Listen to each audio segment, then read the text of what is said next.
there's been this interesting back and forth between Ted Cruz and President Obama over the Iran deal, and now it involves Mitt Romney and Jeb Bush, and I think this is part of Ted Cruz getting ready for next week's big Republican debate.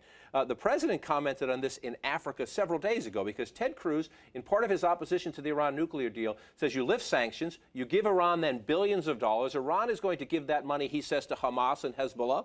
So Ted Cruz says Barack Obama is going to become one of the world's biggest financiers of terrorism. The president says, not nice.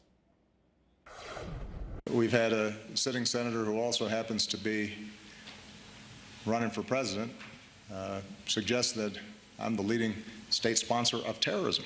When you get rhetoric like this, maybe it gets attention, and maybe this is just an effort to push Mr. Trump out of the headlines. But it's not the kind of leadership that is needed for America right now. That's the president on the world stage in Ethiopia.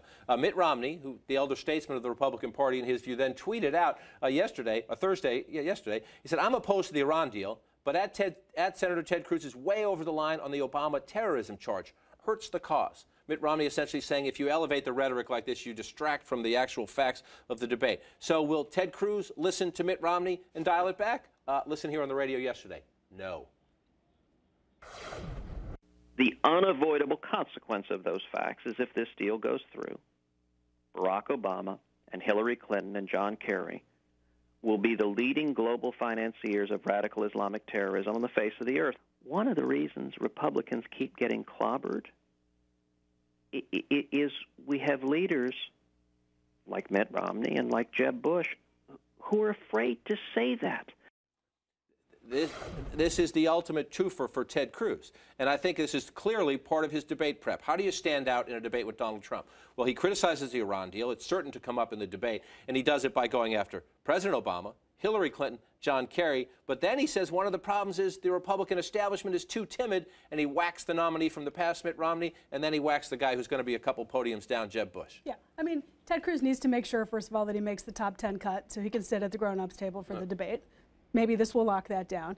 And you get free points for bashing President Obama. What's interesting to me is that while Cruz is indirectly bashing Bush, Romney is in the weird position of helping Bush, even though Romney doesn't want to help Bush, and they've had this sort of frenemy thing going forever. The triangle is sort of fun to watch.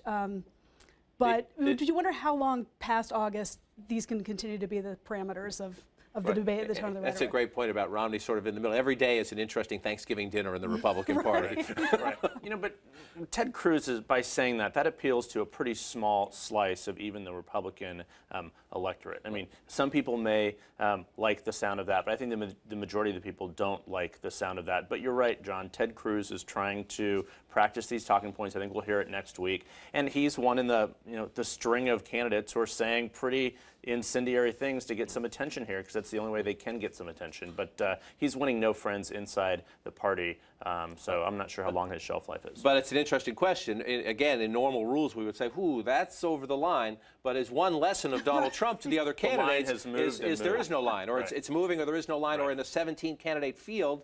When you just, a small slice of the pie is pretty good early on. When they start falling away, then you're going to need a bigger piece.